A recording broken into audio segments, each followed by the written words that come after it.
Asalafo jeni kana dura ari romali tanka. Batu gadi se maal wakati yaade mo.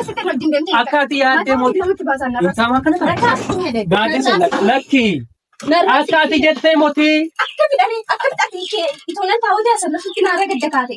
Niti dirsa meeqa. Yo ate ragadan ni san tasarfi nama deeme takkatu nyaade gala. Akati jette ragadan teesu gad. Afachu sargi nama nyaade tuma gala injede hartuma marate. Ragadu na dette ishe ragadu datte ka wal bela. Ani beeku. Narrasi qab. Asalafo jeni kana dura ari romali tanka ba. Na wajjini naasai. Ya. Gadi se ana asalafo tina shakita. Ini kisah syukur kan tiga ka ilkan giyasa ni wajjin ragadano. Tayo silala wal. Ya dong kaate natti ragadani tingkandani maalitta ishee hojjetu. Gadise. Maal ogeessiti ifa mana godhe gaaddiseeti ila gaaddise namti nam nagadisi adaraa kee nagadisi gaaddiseeti mutuma sana mataa kee lamatti baasa nagadisi gaaddiseeti jela dhugaara ani ishee wajjin godhe hin beeku nagadisi gaaddiseeti yakkaati yaaddeemuti nagadisi ana sallafoo wajjin intaan darbitee deemta darba min jedhan ishee darbu tananiiti kafee hin agartaun ana sallafoo mana kanatti fuudhin maal sibichaa tulfaa yeree Abbaa Galoo gaaddise jedhanii sirbunarraa. Maali? Gaaddise jedhanii sirbunarraa. Maal taate? Dhaggeeffadhu mana yaalaa waliin dhufe. Intaa maaliin? Mana yaalaa waliin dhufe. Maal siin jedharre? Dhaggeeffadhu kaa. Garaan dubbachuu jalqabe immoo? Dhiisi kan hundi gaanus ta'anii moo? Garaa si kaasa siin jedhanii? Isaan maali maal taatee? Ulfaanaan jedhan. Ulfaa. Kanumaaf awwaara kaaftaaree safara keessa olii gadi fiigdee? Maal jechuudha ammoo? Akkasiin jedhama amma? Maaliin jedhame birkiidha ulfi? Ani gana gara dhaggeeffattee olfi. Maal sibichaa tulfaa yeree nama neetii meeqarraan nalchanii qaba? Waan isaan natti manii sitti makaafatu. Yeroodhaan nyaata nyaadhu. Cheekaappii deddeebi'ii. Aduu keessa deemii. Of kunuunsi sirriitti. Abbaa manaa keessa immoo fidii koottoo barbaachisaa ta'e naan jedhanis kaayuman isaan. Amma gaa'ii seeramu. Ani ulfamoo maaliin godhaachi? Dhaggeeffatta akka gorsiisaan sii kennanii akkas ta'e na kunuunsita. Sumaa gorsanii gorsi sumaa. Seeraan gaafa dheestii makaafachuu. Maaliin? Ganama galma cirreessitu hojjetee na nyaachisaa.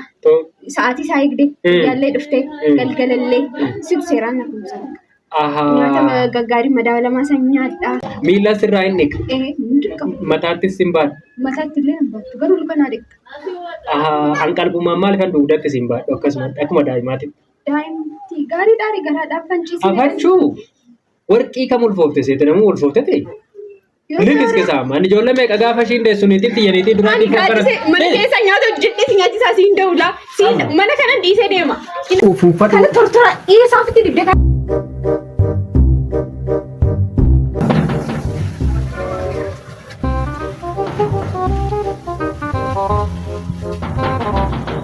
Suuta gaa.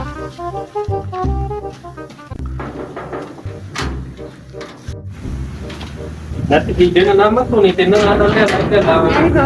Waan si ammadha. Waan ammadha abee si ammadha. Har'ammoo eessumaa dhuftaadha akka waan hojiidhaa dhuftu isa inatti fiigdee na nammattu. Dhagaa ammadha. Maal na tireeffattare? Maalidha inni sirra jiru jedha. Maal waan ajaa'ibu maaltu narra jira kana taata akkana si godha. Lakkiin urgaa inni sirra jiru. Naammattu. Meeshii toona dibadhee dhufee dhaqee uffufadhu. Kana tortora dhiyeessaa ofitti dibdee kan uffadhu naan jedhaan irraa si kinya deema. Niitiin nama akkana si godha si qooyi.